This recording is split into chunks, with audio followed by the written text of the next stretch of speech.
Nah, teman-teman coba lihat ya, hari ini apa sih yang kejadian ya. Kayak kemarin mungkin kita udah G20 udah selesai ya, banyak dari G20. Nah, impact-nya akan kemana? Nah, ini mungkin kita masih tunggu ya. Kalau kemarin kayak banyak signing atau deal ya sejak dari deal-dealnya yang di G20, kita masih lihat. Nah, mungkin kayak impact-nya ke emiten-emiten apa. Nah, terus juga sekitar hari ini apa sih yang menarik ya.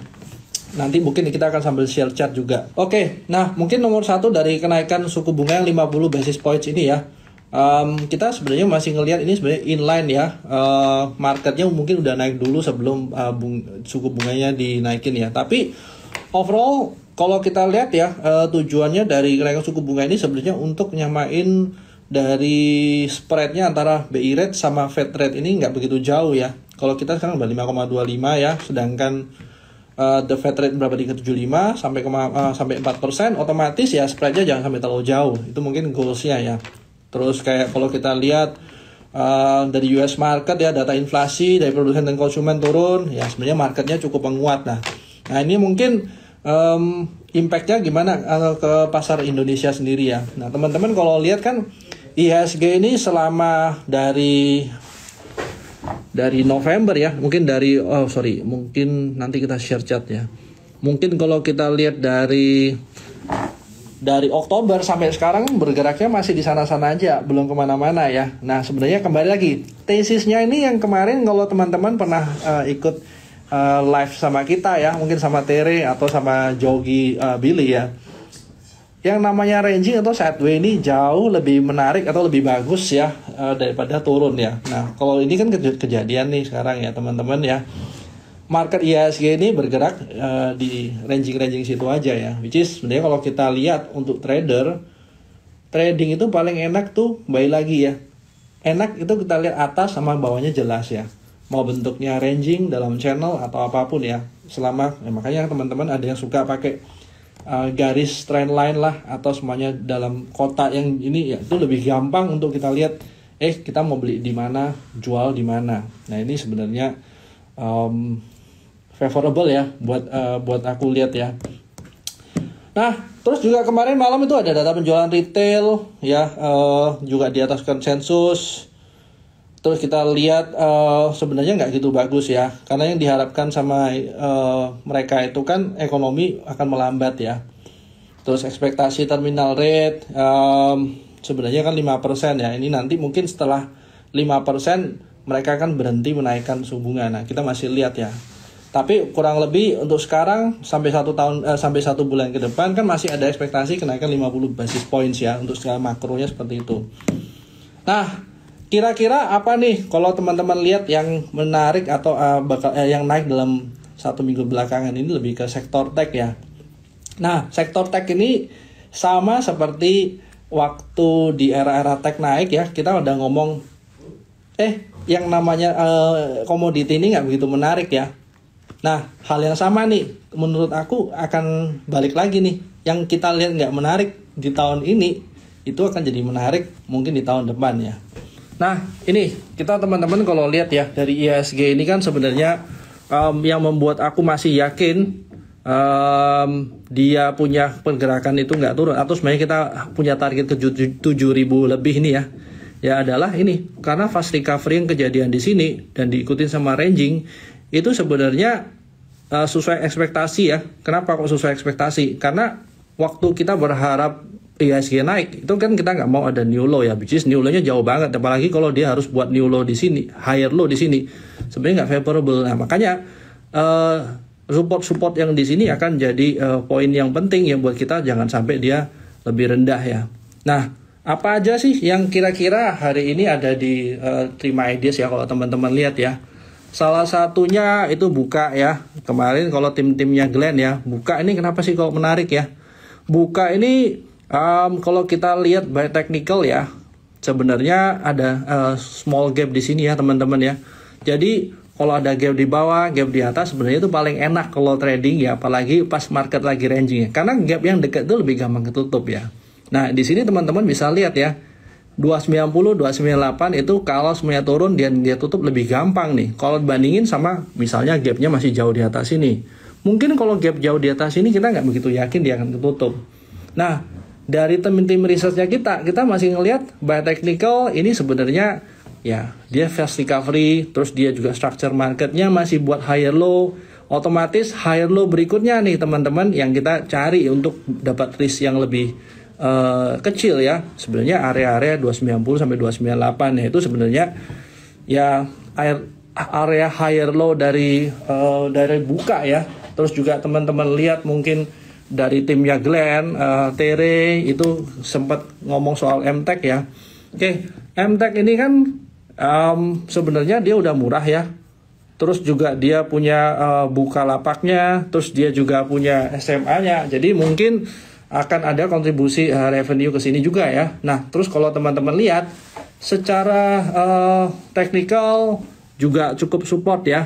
Maksudnya bukan di support tapi lebih sesuai dengan fundamentalsnya. Teman-teman juga bisa lihat nih area higher low di sini cukup stabil ya. Berarti apa sih yang harus kita perhatikan? Nah, yang sebenarnya perlu kita perhatikan adalah kita belum melihat nih teman-teman ya area, maksudnya kenaikan yang cukup impulsif seperti di sini, kenaikan yang cukup impulsif di sini. Ini belum ada nih di sini. Nah, apakah dia akan ranging terus naik ke atas? Sebenarnya kalau dia naiknya seperti ini terus, sebenarnya powernya nggak begitu kuat ya secara teknikal ya. Yang kita mau adalah pergerakan yang masif kayak gini. Nah, apalagi yang menarik? Dari sini teman-teman juga bisa lihat nih teman-teman ya, ada area gap sebesar ini, area gap di sini. Nah, area gap di sini sebenarnya bisa menjadi target kenaikan kita. Tapi apakah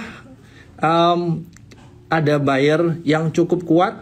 Belum, kita belum bisa melihat itu. Kenapa? Kenaikan itu terjadi karena demand yang lebih besar. Kita nggak melihat demand yang lebih besar di sini, demand yang lebih besar sini, demand yang besar ini. Sebenarnya kenaikan dan penurunannya itu sama kuat ya. Nah, ini sebenarnya yang aku nggak begitu suka atau nggak ideal buat aku ya. Tapi kalau bicara technical, apakah dia sudah ganti trennya? Belum. Nah, hal yang bisa kita pegang adalah di sini mungkin area supportnya dia, which is risknya terbatas. Berarti yang perlu kita kalau mau trading, yang kita perlu jaga adalah risknya jangan sampai lebih rendah daripada low yang kita tidak harapkan dia buat. Nah, ini mungkin kalau untuk MTech ya. Terus ada beberapa event dari G20 ini mungkin lebih temanya ke depannya lebih ke metalan ya. Nah, coba kalau teman-teman lihat yang kayak Inco lah, Antam lah, MDKA, Harum itu sebenarnya punya ruang gaps ya. Nanti kita akan lihat satu-satu ya.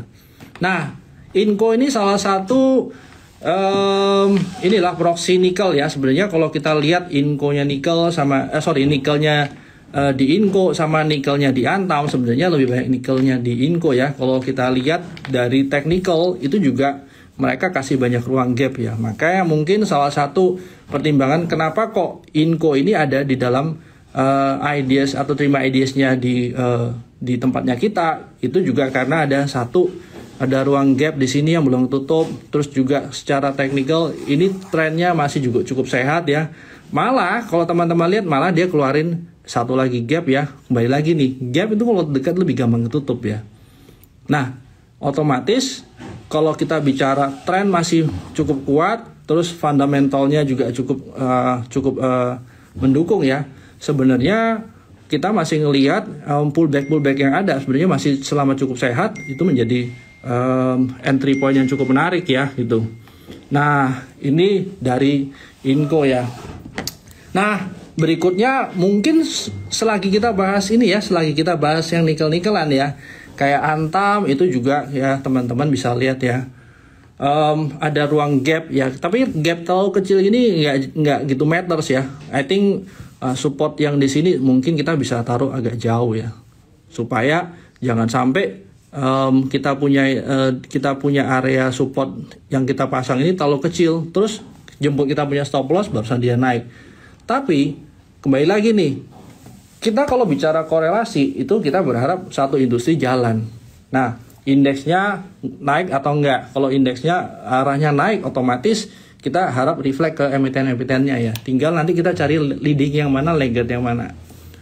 Kalau dari Antamnya sendiri nih, Antamnya juga ya ada ruang gap, terus dia pullback ya mungkin sekitar 50% ya, tapi kita masih tunggu apakah ada turning di minor trendnya. Nah sekarang sih belum ada, tapi area-area sini menjadi area yang cukup interesting untuk kita masuk ya teman-teman ya. Mengingat apalagi kalau teman-teman yang scalping nih ya, sebenarnya area 2%, 3% ini gampang banget ditutup dengan movement yang seperti ini, apalagi dia udah di pullback sebanyak 50% nih. Nah ini mungkin jadi salah satu emiten yang masuk dalam watchlist aku ya. Menurut aku yang lain juga kayak Harum itu yang buat aku paling menarik ya. Kenapa yang paling menarik? Satu, kalau kita lihat ya, dia ini juga sudah mantul dari supportnya. Terus juga area-area support sini juga dia cukup respect ya. Even dia sempat break kecil, tapi ya kembali lagi, break kecil tuh nggak gitu matter sebenarnya. Yang paling penting dia bisa recovery ya untuk naik ke atas. Nah kita bisa lihat nih teman-teman, dari tren yang ini sebenarnya kalau kita ngambil major trennya dari daily itu lumayan naik nih ya. Terus juga ada sedikit gap area di sini, dia bergeraknya masih nggak ada new low ya. Otomatis kita lihat nih secara risk, kalau kita masuk area let's say dia tutup gap di 16.95, 16.20, itu kita masuk di area situ, kira-kira risknya itu nggak sampai 5%, nggak sampai 10% ya, mungkin sekitar 7% something ya kalau kita mau adjust di sini ya. Nah kalau kita mau adjust di sini sebenarnya nggak gitu besar ya, 7% ya, hampir 8% ya. Risk reward sekitar kurang lebih 1:2 ya. Nah mungkin tipsnya adalah kalau sudah kayak gini, kita tuh aku pribadi nggak pernah taruh resisten paling tinggi. Karena logiknya adalah semua orang akan lihat resisten yang paling tinggi adalah ini, maka mereka akan taruh take profit area di area itu. The thing is, ada orang yang takut ketinggian. Kalau orang takut ketinggian, mereka nggak mau sampai paling tinggi, mereka udah buang. Nah, hal ini untuk antisipasi orang-orang seperti ini, akhirnya ya udah kita taruh resistannya sedikit below resisten, or support selalu sedikit di bawah support yang kita lihat. Nah, untuk menjaga jangan-jangan sampai ada false break. Ya, jadi itu ya. Mungkin satu lagi kalau teman-teman lihat ya, yang namanya emas gold itu ya. Kalau kita lihat historical ke belakang dari tahun 69 ya, aku punya data historical sampai sekarang itu gold itu cenderung naik sih sampai bulan November Desember. Nah, otomatis ya kalau kita mau pakai korelasi yang sama nih di gold ya, emiten gold apa sih ya, mungkin MDKA, Antam ya, mungkin itu bisa dijadikan benchmark ya. Nah tinggal kita lihat nih gimana sih kalau Antam tadi mungkin siap-siap dia mau naik tuh ya, dia ada gap area terus supportnya jaga. Mungkin satu lagi ya dari emiten MDKA nih teman-teman. Nah dari emiten MDKA juga kita bisa lihat malah sebenarnya ini yang cukup menarik ya, pullbacknya cukup sehat, terus juga cerita fundamentalsnya juga masih bagus. Otomatis risk yang kita jaga di mana yang harus kita masuk. Nah ini mungkin menjadi PR-nya kita nih kalau masuknya. Nah aku masih melihat area-area 4250, 430, 4340 sampai maksimal di 3950, 3990 itu mungkin area entry yang bisa kita masuk sih. Nah jadi dari watchlistku menurut aku itu tadi yang cukup menarik ya, mungkin sekitar 4-5 emiten tadi ya, yang tentang metals tadi gitu. Nah tinggal apalagi nih, apakah yang menarik cuman metalan ya? Kembali lagi coba kita lihat ya, dari teman-teman punya pertanyaan di sini ya. Wah ternyata cukup banyak ya. Ada apa nih, SMA, MPPA. Nah, kalau SMA mungkin ya kembali lagi sentimen yang kita punya sampai sekarang mungkin lebih ke arah event Piala Dunia ya. Revenue-nya harusnya akan naik atau kontribusi di SMA akan reflect ya. Nah, tinggal teman-teman lihat harga-harga sekarang sebenarnya cukup menarik nggak ya? Kalau seumpamanya teman-teman lihat ya, di sini kan dia pergerakannya selalu bergerak ya, kecil-kecil gitu ya, naik turun ya. Hal ini di sini juga ke reflect ya, naik sedikit terus nggak bisa banyak, dia turun, naik turun. Nah otomatis untuk misalnya kita capai sampai resisten yang di sini lah, let's say, berarti kan akan konsumsi waktu cukup banyak. Sedangkan berapa lama sih kalau kita lihat Piala Dunia mungkin 1 bulan lebih dikit ya. Nah ini nanti sampai mana sih, cukup nggak sih kalau misalnya dia pergerakannya pelan-pelan kayak gini sampai ke sini dalam 1 bulan. Nah itu yang mungkin jadi pertimbangan. Nah tinggal sekarang kalau ini menarik, di mana sih entry point yang kita mau ya? Kalau kita mau lihat entry point, sebenarnya bisa aja menggunakan tool standar ya, mungkin kayak moving average itu mungkin sebagai entry point. Kita berharap dia reject di area supportnya moving average ya. In this case saya pakai 20 ya. Teman-teman ada yang 50 juga nggak ada yang salah ya. Anyway, kita mau di mana sih entry point yang bisa kita pakai ya? Aku rasa kalau semuanya di area 246 itu masih cukup menarik untuk kita masuk ya, dengan upside sekitar 20%, terus kurang lebih dibandingin downside ya kurang lebih hampir 1 banding 2 ya, 1 banding 3 ya, ya mungkin 1 banding 2,5 lah ya, itu masih menarik juga ya kalau kita jaga risknya ya. Terus juga ada yang kayak MPPA ya, mungkin MPPA juga lumayan menarik ya belakangan ya, tahu-tahu dia naik gitu. Nah tinggal apa sih yang harus kita perhatikan ya dari MPPA? Nah dari MPPA sendiri sebenarnya teman-teman bisa lihat ya, big trendnya major dia masih turun, mungkin secara dia punya secondary trend memang dia udah mulai naik nih, tapi teman-teman harus lihat ya, mungkin kalau kita lihat penurunan seperti ini sebenarnya di mana sih area orang-orang udah mulai takut atau merasa ini udah mulai ketinggian. Nah ada kadang-kadang yang nggak bisa ngelihat nih, cuman bisa lihat waktu untuk beli, tapi mereka nggak bisa waktu untuk jual, nggak bisa lihat perspektif untuk jual. Logiknya kayak gini nih, kalau teman-teman lihat ya, sebenarnya, nah kalau teman-teman lihat di sini, kita mau beli di mana ya? Mungkin beli kalau sebenarnya dia pullback sekitar 50 atau 61% ya, barusan mungkin menarik, dekat support di sini. Berarti kalau saat ini aku mau beli ya. Kalau kita mau beli, hal yang sama. Kalau kita balik nih chartnya, aku harusnya udah prepare untuk jual. Nah, apalagi sih tanda-tanda ini sebenarnya nggak lagi sehat nih, atau sebenarnya nggak favorable. Satu, yang tadi kita bicarakan barusan, kayak ini mungkin secara psikologis orang lihat ini udah mulai tinggi dekat resistance area, terus juga ini mungkin kayak support resistance area juga ya. Terus kita juga bisa lihat dari candle yang tailnya cukup panjang atau shadow panjang. Nah, siapa sih yang buat shadow ini? Orang yang buy atau orang yang jual, buyer atau seller? Nah, ini mungkin yang harus dipertimbangkan. Kalau buat aku sih, masuk ke MPPA harga sekarang mungkin nggak gitu menarik ya. Aku akan tunggu dia pullback. Karena, again, waktu kita mau beli, sebenarnya kita belinya kan dari orang yang jualan. Nah, di mana orang yang jual? Orang bisa jualan yang beli dari bawah. Orang yang jualan bisa karena yang nyangkut lama. Nah, mungkin area sekarang kalau aku masuk ke MPPA mungkin aku akan skip, aku nggak akan masuk dulu, aku akan masukin dia ke watchlist tapi tidak akan masuk sekarang nih. Jadi kalau menurut aku kayak gitu. Nah, halo malam Ko Andi. Nah ini ada pertanyaan bagus nih, Mari gimana? Nah kalau dari Ko Andi ini cukup unik ya, bolak-balik loss tapi ini kayak candu sih, tetap menarik Mari buat dia ya. Nah jadi kalau kita lihat Mari ya, Mari memang sempat mengalami penurunan cukup banyak ya. Dia dari harga tertingginya dari harga berapa nih? Sekitar 560, 600 something ya. Hampir 600 ya, atau hampir 600 ya. Tapi dia overall trend masih downtrend ya. Nah, karena naiknya kira-kira kenapa ya? Mungkin karena kita lihat ya, teman-teman lihat seminggu terakhir kan sentimen ketek kan lumayan banyak ya. Even Nasdaq juga sempat naik 6%, 7% ya. Nah, terus ya otomatis yang tech sektor ini mungkin jadi dapat angin segar untuk naik ya.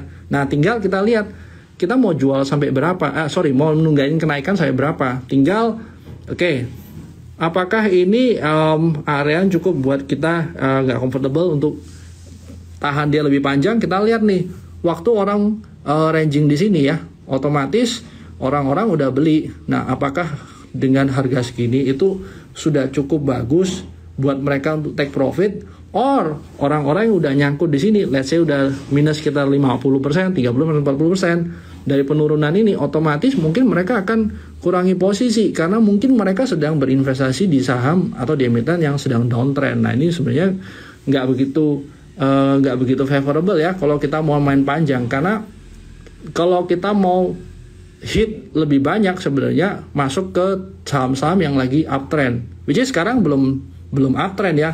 Trend uptrendnya itu karena uptrend secondary trend atau minor trendnya. Tapi overall ya secara garis besar ya kita masih lihat ini sebenarnya downtrend ya, tren besarnya. Nah ini sih kalau kita bicara ya, mari ya Ko Andi ya. I think kalau semuanya dia pullback, let's say 134, 140 itu mungkin aku akan consider untuk masuk lagi. Tapi untuk sekarang aku masih enggak dulu ya. Kalau udah cuan sih mungkin ya take profit dulu ya Ko Andi ya. Terus juga apalagi ya, MNCN. Oke, kalau dilihat MNCN gimana? Sama ya, dari MNCN ini juga belum ada reversal ya. Malah kita lihat dari penurunan yang di sini turunnya cukup kencang, naik cukup kencang, tapi nggak pernah bisa buat higher high. Malah next turunnya dia malah buat lower high ya. Nah otomatis ya buat aku nggak begitu menarik nih kalau masuk harga sekarang. Mungkin akan tunggu dulu sampai dia buat clear trend barusan kita masuk ya untuk MNCN. So aku akan skip sih. Nah kalau untuk agro ya, tadi kalau teman-teman ikut sore siang ya sempat kita singgung juga ya di Clubhouse, sebenarnya agro ini menarik nggak sih? Memang kalau agro turunnya cukup dalam ya, tapi kembali lagi ya fundamentals ya kita masih berharap dari induknya, which is Bank BRI ini bisa bantu apa untuk agro ya, untuk bantu anak usahanya di sini. Nah, in this case agro menurut saya juga penurunannya limited ya, tapi apakah kita wise untuk masuk di harga barang yang lagi turun ini? Kembali lagi sama seperti emiten yang tadi kita bicara MNCN dan lain-lainnya. Ini dalam turun mungkin kita bisa nunggangin kenaikannya, tapi nggak bisa banyak gitu. Nah, tinggal kalau kita sedang trading di saham sedang turun, ya mungkin kita mencari exit point yang lebih cepat ya. Jadi kayak agro, ini salah satunya mungkin menurut aku nggak begitu menarik. Malah kalau aku lihat BANK yang lebih menarik ya. BANK by technical ya memang dia turun, tapi kita bisa manfaatin dia punya secondary trendnya ini cukup jelas ya. Kenapa ya? Ini teman-teman bisa lihat ya kenaikan dia punya volume ya, which is sebenarnya selalu aku bilang volume itu sama dengan effort ya. Kenaikan resultnya itu selalu itu ada kenaikannya atau price movementnya itu adalah resultnya. Tinggal effort sama result itu gimana. Nah teman-teman bisa lihat ya by technicals ya, teman-teman bisa lihat dia ada kenaikan, volumenya cukup naik di sini juga buat higher high. Pullbacknya juga cukup di area support resist yang kita harapkan. Supportnya kurang lebih 9%, which is kalau kita lihat ya harga sekarang sampai ke atas nih itu kurang lebih 18% ya ke resisten yang paling dekat ya, which is berapa persen ya, hampir 1/2 ya sebenarnya risk and rewardnya. Aku rasa lebih menarik daripada kita masuk di agro.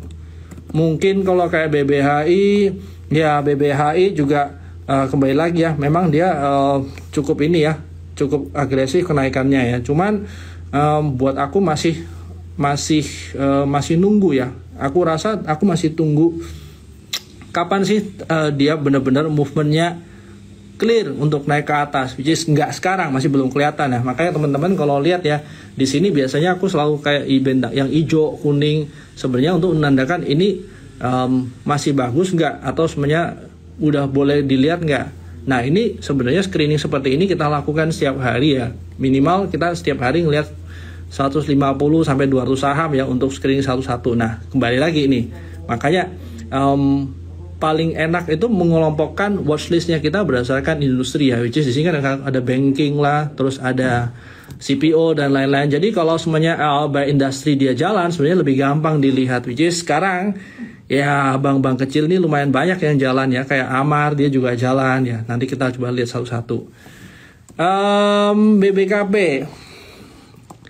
BBKP ya belum menarik ya, mungkin skip ya kalau aku rasa ya. Mungkin lebih baik ini pertanyaan berikutnya lebih ke BABP sih teman-teman ya. BABP. Nah BABP oke, wait. Nah BABP juga pullbacknya juga cukup sharp ya. I think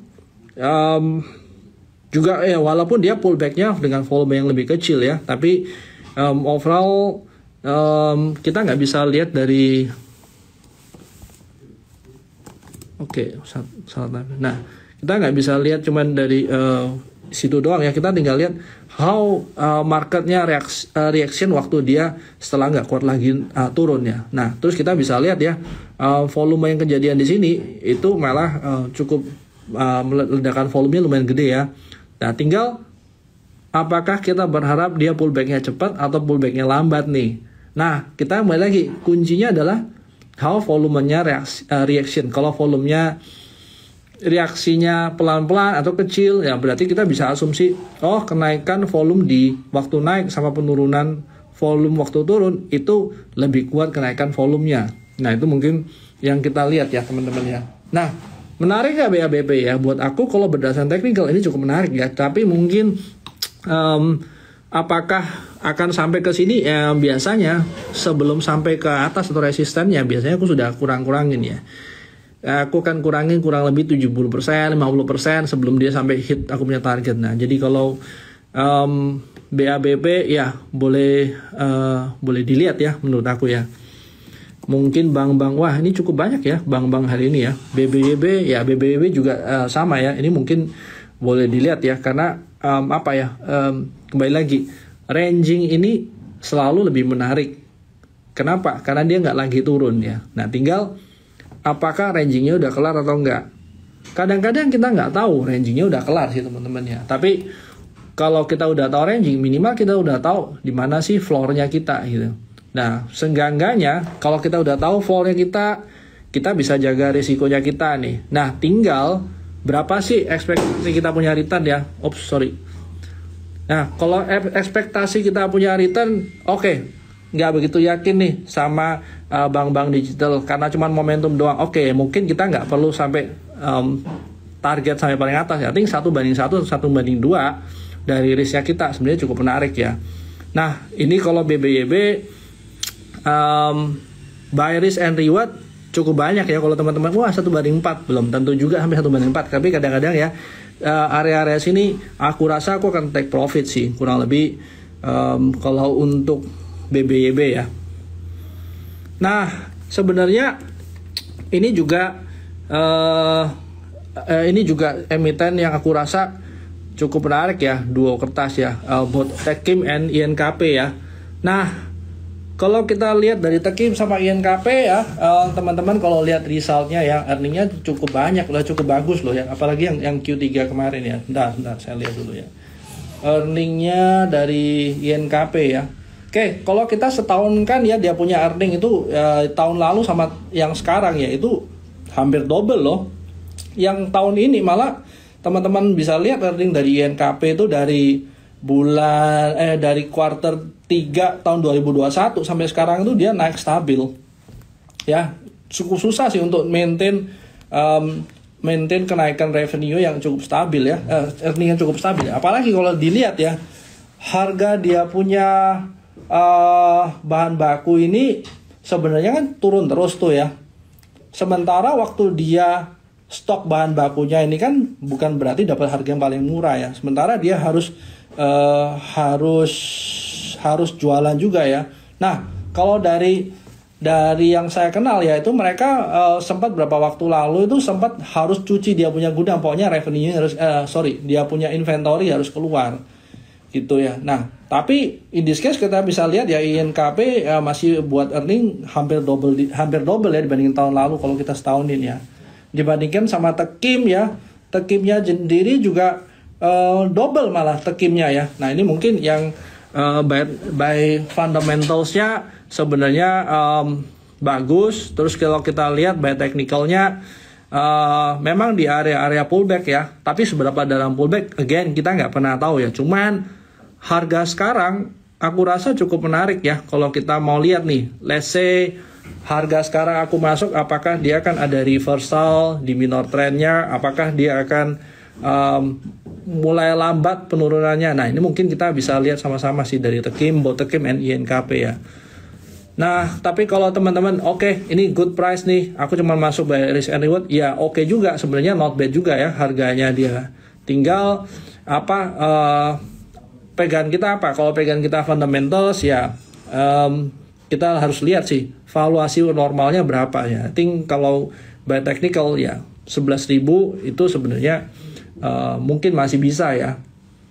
Oke, nah ini mungkin untuk Tekim sama INKP. Pegas, Elsa Wing. Oke, nanti PTPP gimana? PTPP. Oke, kita lihat dulu Pegas deh. Nah, Pegas ini sebenarnya ada teknikalnya. Aku nggak begitu suka nih. Satu ya, memang kalau kita lihat trennya bergerak dari sini sampai sini, terus dia nggak pernah buat high baru ya.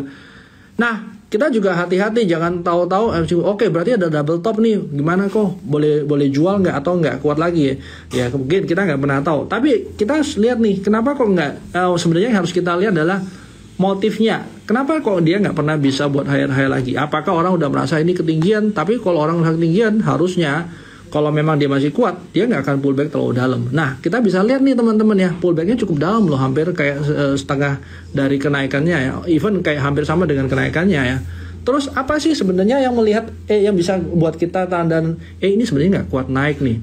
Nah, teman-teman bisa lihat dari sini, waktu kenaikan di sini sebenarnya dia nggak begitu kuat ya. Lihat how powernya dia naik turun itu kayak tidak sekuat waktu dia naik di sini ya. Ini benar tanda-tanda barang ini atau emiten ini nggak sebegitu bagus ya. Even secara valuasi sebenarnya dia masih murah ya teman-teman ya. Cuman by technical nggak begitu favorable sih kalau kita masuk area sekarang ya. Aku rasa aku akan skip kalau harus masuk di sini sih. Terus juga kayak Elsa. Oke, Elsa juga bergeraknya ya lebih, I think kalau aku harus pilih Pegas untuk Elsa, aku akan pilih Pegasnya sih. Pilih Elsa, bukan Pegas ya. Kenapa ya? Satu ya, keteraturan movement itu jauh lebih gampang kita lihat ya. Ya, hopefully dia berhenti di 330, 320 dengan resiko 30%.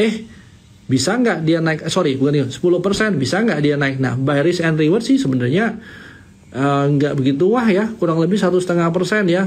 Nah, tinggal apakah nanti di area-area yang kita mau entry ini dia akan balik atau enggak. Cuman kalau kita lihat ya, again, yang namanya ranging atau namanya channel itu bergerak di dalam channel yang kita buat tuh lebih gampang kita jaga risknya ya, atau kita jaga kita mau masuk di harga berapa. Nah, mungkin dari Elsa aku merasa lebih menarik dari Pegas, tapi kalau mau masuk mungkin aku akan tunggu dulu ya. Nah, Wintermar Offshore. Nah, Wintermar Offshore ini juga ada ya di kita punya report ya teman-teman ya. Nah, Wintermar Offshore ini mungkin salah satu yang cukup gede ya dibandingin ya, kayak teman-teman ada Leat lah terusnya ini. Dan Wintermar Offshore ini by technical juga dia cukup rapi ya pergerakannya. Terus juga teman-teman lihat dia punya kenaikan disertai sama volume, turunnya juga pullback lumayan pelan ya. Nah, hal ini sebenarnya lebih gampang kita tunggangin nih teman-teman. Kalau mau lihat valuasinya harusnya masih di atas, harusnya dia masih di bawah ya. Terus dia punya pullback juga cukup rapi ya. Tapi mungkin ya kadang-kadang waktu kita melihat dia punya valuasi cukup murah, kadang-kadang kita tergesa-gesa tuh untuk masuk duluan nih. Nah, tapi yang harus kita perhatikan, kira-kira di mana sih kalau seumpamanya market yang naiknya bagus, kita nggak mau turunnya kenceng. Nah, berarti kalau kita berharap dia turunnya lebih pelan, kita harus nunggu lebih lama. Nah, hal ini itu kejadian nih di WINS. Nah, tinggal kita antisipasi nih. Let's say kita berharap dia turunnya pelan-pelan. So, berapa lama waktu yang kita harus spend untuk nunggu? Yang pertama, yang kedua, berapa jauh pergerakan atau pullbacknya dia dari titik tertingginya dia. Nah, mungkin dari WINS sih aku rasa 338, 356 itu mungkin good entry price ya. Kalau kita mau masuk ya kita jaga risknya 12% lah. Upside-nya sih harusnya masih cukup banyak ya, kurang lebih 50% ya. Itu mungkin masih menarik ya. Nah, kalau kita bandingin sama Leat ya, yang serupa ya, ini lebih susah ya kita lihat ya. Kenapa? Satu ya, dia waktu naik itu bahkan nggak bisa buat high cukup tinggi ya teman-teman ya. Terus kita bisa lihat waktu di sini ini sebenarnya pergerakannya lebih pelan ya. Ya, alias ya teman-teman bisa lihat ya, di sini kan pergerakannya naik turun naik tapi pullbacknya dalam, naik tapi pullbacknya dalam. Iya naik tapi nggak bisa buat high jauh, terus dia buat ranging. Nah, pergerakan kayak gini nih biasanya nggak begitu ideal nih, karena kita harapnya kalau naik atau semuanya kita bicara tren yang sehat itu kepalanya nggak boleh sepertiga nih. Kalau bisa 2 kali lipatnya. Kalau dia cuma sepertiga doang, itu sebenarnya tanda-tanda dia nggak begitu kuat tuh untuk buat nggak begitu kuat untuk buat high yang baru. Kalau dia nggak kuat buat high yang baru, berarti kalau kita lihat ya hubungan sama demand sama supply, apakah demandnya cukup besar? Kalau cukup besar harusnya cukup kuat dong dia punya kenaikan. Ini nggak kejadian nih, dilihat. Nah, secara technical, secara fundamentals ya sebenarnya dia masih ada depth juga ya teman-teman ya. Mungkin yang jadi resisten aku kalau mau masuk ke lihat lebih ke situ ya, apalagi harganya udah naik. Oke, kita juga harus ingat nih, dia udah naik dari bulan Agustus ya. Nah, problemnya kapan nih orang-orang yang dibeli Agustus ini jualan? Apakah mereka hold atau mereka tek-tok sampai naik ke atas? Tapi salah satu sign yang buat aku nggak begitu nyaman adalah ini loh, dia punya kenaikan, buang, setiap naik dibuang, buang, terus juga nggak begitu kuat buat high ya. I think aku masih tunggu ya, harus kalau mau masuk ke lead nanti dulu sih kalau dari aku. Terus PTPP masih oke nggak sih? Nah, sebenarnya kalau isu yang construction segala macam ya, aku nggak begitu update ya. Kebetulan dari aku pribadi masih lihat oil and gas mungkin lebih masih menarik. Terus mungkin kayak bank-bank yang kecil-kecil ini mungkin sampai Desember, siapa tahu dia lagged ya. Yang terakhir mungkin kayak LQ45 punya barang sebenarnya cukup banyak yang perform ya, naik pada naik ya berapa belakangan. Nah, mungkin kalau PTPP ya teman-teman, memang kita bisa lihat resistannya area di sini nih teman-teman ya. Tapi kalau kita lihat dia punya pergerakan udah berapa lama ya, sebenarnya overall dia masih turun ya. Nah, ini sebenarnya nggak cukup favorable ya. Malah kalau dibilang ya secara garis besar ya lower high, belum tentu loh dia naik ke atas sampai sini, biasa aja dia cuma buat lower high doang. Kalau kita mau maksa masuk di sini dan sentimen makronya lagi pada nggak kesini, I think nggak begitu favorable ya. Even dia naik hari ini, kadang-kadang naiknya naik untuk turun tuh. Nah, ini mungkin aku akan skip sih. Oke, MDKA tadi sempat dibahas ya. Adaro juga. Oke, Adaro ini mungkin boleh kita lihat sih teman-teman ya. Nanti kita coba lihat indeksnya ya. Coba kita lihat Adaro. Nah, teman-teman kalau lihat ya, hampir seluruh emiten batu bara ini sebenarnya pasti angkanya fantastis ya. Ya, artinya hampir berapa nih? 1200 something, 1208 ya kalau kita lihat ya. Nah, tapi teman-teman harus lihat nih, harga batu bara sekarang berapa nih? Kalau kita mau pakai Newcastle ini aja ya, teman-teman kalau sempat lihat yang aku sama Tere sempat ngobrol ya soal batu bara, kenaikan batu bara di sini nggak begitu kuat ya. Ini di area resisten, terus juga dia bergeraknya nggak begitu kuat, higher high nggak, barely buat higher high. Nah, yang menarik adalah area-area support di sini nih. Nah, kalau ada pantulan-pantulan di sini sebenarnya itu bisa jadi kesempatan kita untuk mengurangi portfolio atau weighting di batu bara sih. Nah, ini mungkin lebih ke momentum aja ya, atau pas rebound aja sih kalau aku lihat ya. Kalau semuanya by fundamentals ya nggak ada masalah dengan dia ya. Tapi again teman-teman ya, kalau kita lihat PE-nya industri dari batu bara ini ya lebih ke 4 atau 5 ya rata-rata ya. Tinggal kita lihat PE-nya dia sekarang berapa nih. Kalau PE ya begitu ada mahal ya, otomatis nggak begitu menarik ya. Tapi kalau PE-nya aku lihat dari data berapa, 2,97 ya, hampir 2,97 biasanya masih ada ruang atau termasuk cukup murah ya. Berarti kalau kita lihat ini masih murah. Kalau memang di portfolio kita harus ada emiten batu bara ya, mungkin kita cari yang secara valuasi masih murah ya teman-teman ya. Ya, I think masih boleh dikonsider sih kalau memang secara valuasi. Oke, terus kita lihat apa lagi ya. Oke, batu bara Adaro. Oke, Adaro. Ya, I think kita bisa manfaatin dia punya ini sih rebound ya. Just in case dia ada rebound ya, kita bisa manfaatin aja deh. Mungkin daripada ini apa ya, ITMG juga by technical mungkin menarik ya, karena dia ada gap area ya. Seenggak-enggaknya kalau mau nutup gap ke karena 39.500 itu mungkin lebih gampang ya effortnya. Seenggak-enggaknya dia cukup naik sekitar berapa nih, 4% ya. Nah itu mungkin kalau dari batu bara. Kita lihat lagi Medco.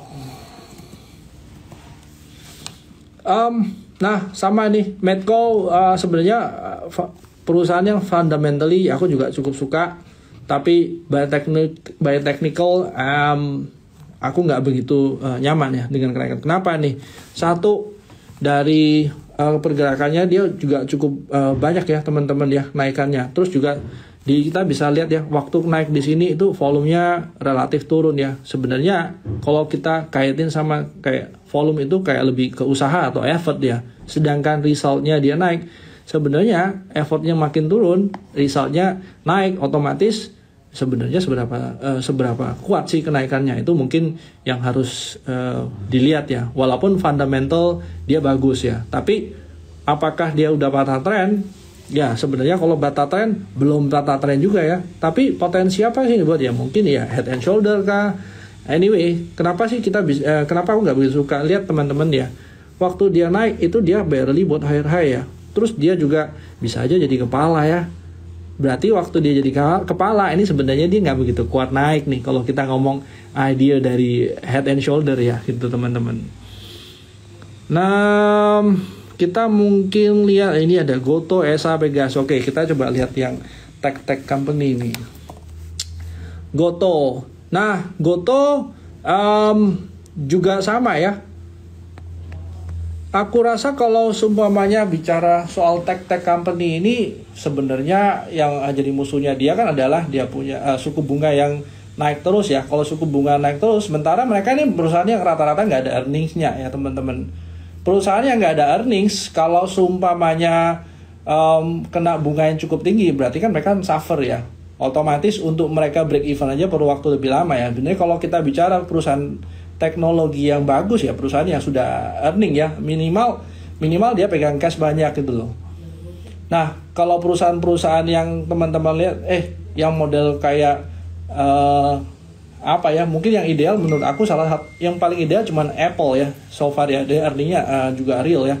Nah itu mungkin company yang seperti ini apa ya, Buka salah satunya ya, tadi teman-teman sudah sempat bahas Buka ya. Buka ini juga perusahaan yang cashnya cukup banyak ya, aku rasa fundamentally dia cukup strong, terus juga technical dia juga cukup bagus ya, dibandingin Goto ya. Goto sendiri ya kita bisa manfaatin momentum kenaikannya ya, tapi overall trennya masih turun ya.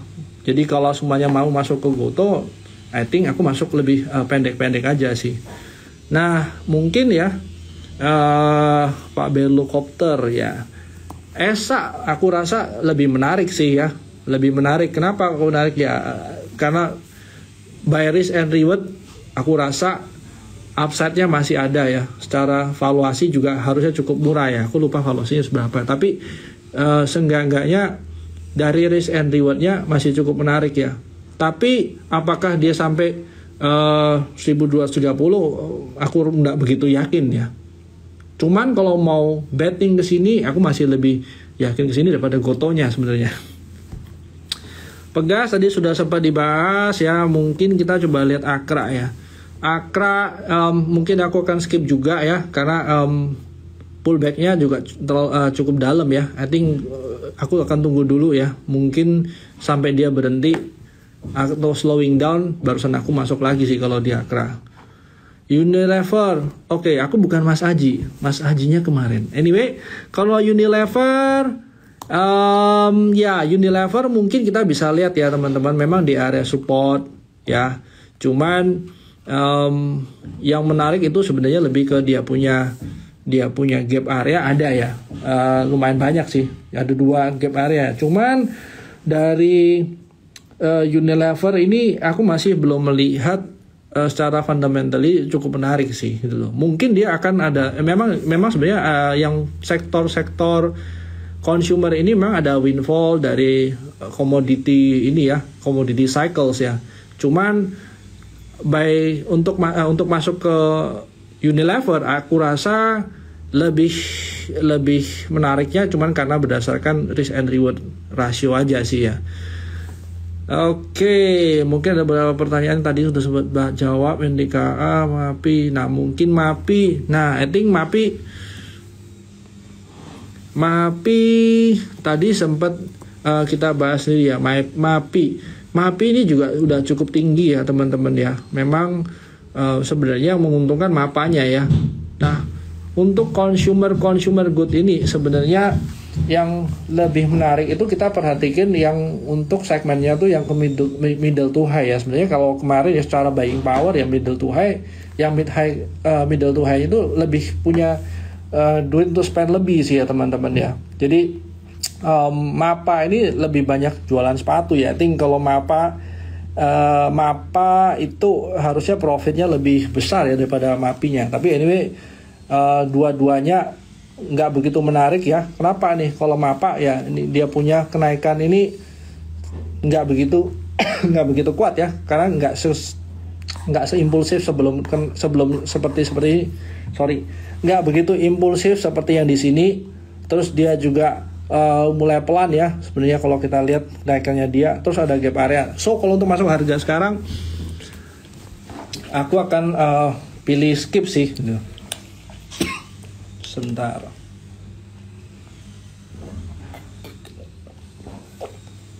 Nah, Raja. Oke, untuk Raja mungkin masih ada sih chances dia untuk naik ya. Cuman waktu kemarin menarik sebenarnya di harga 975 ya. Nah, itu mungkin kalau teman-teman yang sempat discuss sama Bernard atau semuanya sama teman-teman kita ya, Raja harga sekarang sih aku udah mulai takut karena dekat resisten ya. Ada nggak chance untuk naik? Ada sih, tapi kalau harga sekarang aku akan pilih untuk nggak masuk dulu gitu.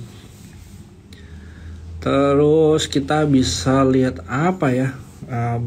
Kita lihat ya Excel.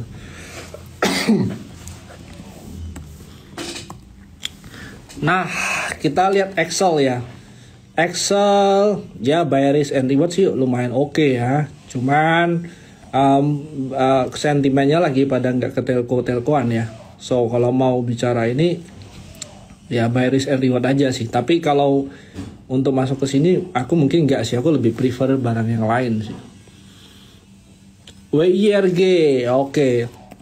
Wah, WIRG tahun ini sebenarnya cukup fenomenal ya, naik banyak. Tapi hari ini sebenarnya udah sampai ke dia punya, dikit lagi udah sampai ke harga IPO dia ya. Overall kalau kita melihat ini kita bisa bilang uptrend ya, enggak juga ya. Jadi why kita harus masuk ke sini kalau kita nggak punya barang ya. Unless teman-teman ada yang punya barang dari atas untuk cari exit point ya agak susah karena sebenarnya turunnya cukup banyak ya teman-teman ya. By technical sebenarnya nggak ada tanda-tanda dia akan naik ke atas ya, atau sebenarnya reversal. So kalau belum punya aku mungkin akan skip dulu. Aku nggak akan masuk ke sini nih. Terus kalau Arto gimana? Nah, Arto itu menarik sebenarnya teman-teman kalau lihat ya. Memang overall dia masih uptrend. Cuman yang menarik dari Arto adalah kalau kita melihat ini sebagai secondary trendnya ya teman-teman ya. Sebenarnya dia ada tanda-tanda dia reversal ya. So kalau harga sekarang sampai dia ke bawah itu sebenarnya masih cukup murah ya. Even dibandingin harga paling tingginya di bawah 19.500 something ya, kayaknya aku rasa kalau mau mengikuti trennya dia yang di sini ya, atau secondary trend sebenarnya masih bagus juga sih. Ya, INKP Tekim laporan keuangan bagus ya. Tadi kita udah bahas ya. Terus kayak tower, coba kita lihat tower ya. Jadi kalau kesimpulannya tadi kayak WRG ya, aku akan skip dulu ya kalau ini ya. Tower ya, oke. Kalau tower sebenarnya kita bisa lihat ya teman-teman ya. By technical ini kan lower high. Unless dia naik, berarti mungkin lower high-nya di area sini ya. Kalau kita mau tebak-tebakan ya, ini kan karya turun ya. Tapi kenapa kok nggak bilang naik ya? Karena sebenarnya penurunannya belum selesai nih kalau menurut aku ya. Atau sebenarnya kita bisa jaga-jaga penurunannya, apakah dia ada let's say double bottom atau let's say dia ada divergent. Ya sekarang nih masih belum ada. Jadi kalau untuk masuk ke sini aku akan skip dulu sih dulu. Spill merek laptopnya dong. Wah, ini kebetulan nggak pakai laptop sih. Oke, PNF hari ini volume gede, boleh masuk nggak? Ya secara technical memang dia sempat ini ya, sempat ada engulfing ya, ada potensi naik apa enggak. Nah kita bisa lihat ya, kalau menurut aku di harga berapa 464 ini sebenarnya kan support yang semua orang mungkin akan lihat ya. Tinggal apakah dia recovery cepat nggak. Kalau sebenarnya dia recovery cepat ya, dia naik ke atas, I think masih ada ruang dia untuk naik. Tapi untuk sekarang mungkin kita masukin ke watchlist sambil kita tunggu apakah price actionnya dia ready untuk naik lagi atau enggak. Kalau semuanya enggak ya mungkin kita akan skip dulu sih gitu. Oke. RI ya ada ini. Terus apa lagi nih, Pegas tadi sudah. Oke. Auto juga sebenarnya dia sektor yang lumayan menarik ya. Orang jarang mention tapi dia cukup banyak sudah naiknya ya. Kalau harga sekarang untuk masuk sih aku akan skip dulu ya. Kalau mau ngejar harga nggak begitu wise ya kalau harganya udah naik sekarang. Sebenarnya apalagi ya kalau teman-teman mau lihat yang saham fundamental, mungkin Bevin itu salah satu saham fundamental yang menurut aku paling bagus ya tahun ini ya. Terus kita lihat Inco tadi sempat dibahas ya, mungkin kita lihat BBRI deh. Oke, BBRI. Oke. Kita kalau lihat BBRI ya biasanya nggak akan jauh beda sama BBRI BCA atau teman-temannya ya. Biasanya kalau kita lihat yang satu bagus harusnya yang lain juga sama bagusnya, tinggal satu mungkin lebih jelek dikit atau bagus dikit. Anyway kalau BBRI ya, kalau untuk invest ya selalu jauh lebih bagus ya, karena yang untuk market shares Indonesia I think yang paling besar ya BBRI ya. Nah kalau kita lihat dari BBRI, dia sebenarnya cukup lagged dibandingin temennya yang BMRI ya. Nah kalau kemarin yang BMRI-nya udah buat apa nih, all time high nggak? Ya. Nah ini sebenarnya dia kita bisa bilang ini mungkin leading ya. Nah kalau teman-teman lihat BBRI mungkin ada satu area lagi nih di atas, itu area gap yang belum tutup. Nah just in case dia ada penurunan, ya menurut aku masih cukup menarik ya untuk diikutin kenaikannya. Terus oil and gas apa aja ya? Oil and gas sebenarnya kayak Wintermar offshore itu masih menarik ya. Terus juga kayak yang masih ada sektor oil and gas sih, tapi nggak begitu liquid sih teman-teman ya. Nah ini mungkin bisa kita lihat sih. Terus juga ada ADMR. Nah ADMR juga cukup oke sih. Aku rasa kalau mau masuk ya, harga-harga sekarang juga masih oke. Terus juga kemarin kalau kita lihat yang G20 harusnya yang green ini cukup menarik ya. Harusnya by technical juga supportnya nggak gitu jauh sih. Harusnya masih boleh sih harga-harga sekarang masuk sih. Coba kita lihat yang lain, apalagi ya, JSML, Excel, oke, kita lihat ASA.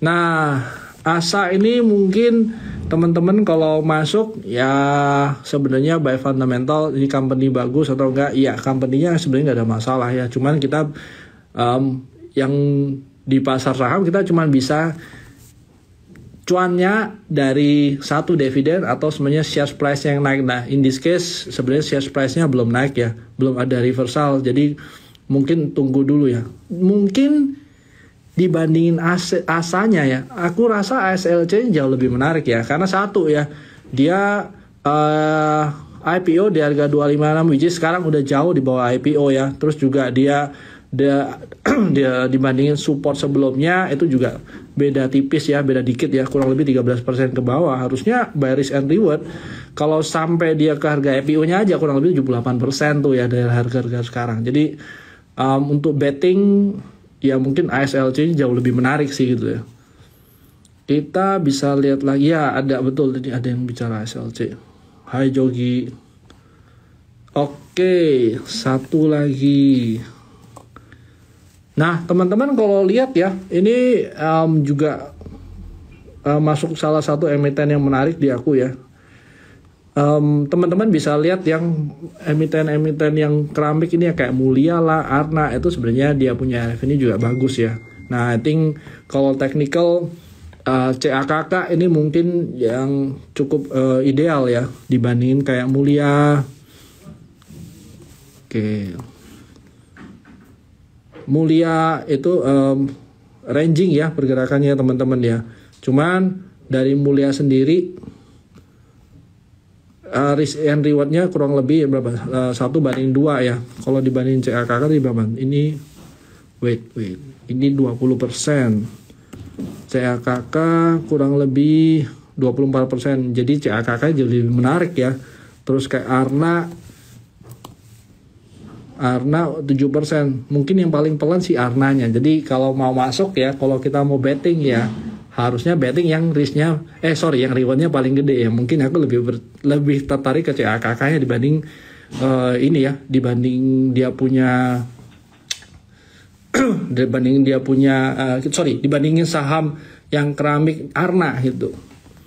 Telkom untuk edisi BOW untuk window dressing. Oke. Telkom memang dia di area support sih. Tapi kalau baru masuk di Telkom lebih ke arah risk and reward aja sih sementara ya. Karena terakhir dia nggak pernah bisa buat higher high. Terus juga dia memang pergerakannya cukup pelan ya penurunannya. Tinggal berapa sih ekspektasi returnnya kita. Kalau semuanya kita mau untuk window dressing, nah kita bisa lihat nih teman-teman ya, di sini mungkin area support 3840. Ya udah, yang perlu kita jaga adalah kalau dia jebol dari 3840 gimana, gue mau cut loss atau enggak. Sebenarnya yang harus kita jaga, aku selalu prepare jangan-jangan dia harganya di bawah 3840 barusan dia ada reversal. Nah ini mungkin yang lebih harus kita prepare sih kalau masuk di Telkom ya. Jadi I think kalau Telkom ya boleh ya, not bad juga sih, anyway dia cukup liquid ya, jadi harusnya masih aman. AMRT, nah ini kemarin barusan aku ngomong sama research kita ya, AMRT ini kan sebenarnya PI-nya mahal banget 40 ya. Nah mungkin salah satu kayak yang consumer retail yang menarik ya AMRT ya, walaupun dia PI-nya mungkin 40 ya. Cuman kalau kita benchmark ya sama industri yang sejenis di India itu ada yang PI-nya 80 ya. Let's say kita mungkin nggak sampai PI 80, let's say PI-nya 50 atau 60 aja, sebenarnya kita masih ada ruang gerak ke atas sih. Jadi sebenarnya itu doang sih kalau kita lihat by fundamental. Secara technical ya dia memang belum ada patah tren ya. Kalau orangnya memang follow the trend mungkin ya, kalau kita nggak sadar ya, dari bulan Juli sampai sekarang itu udah naik 50% teman-teman ya. Jadi memang dia agak pelan tapi dia naiknya steady gitu ya.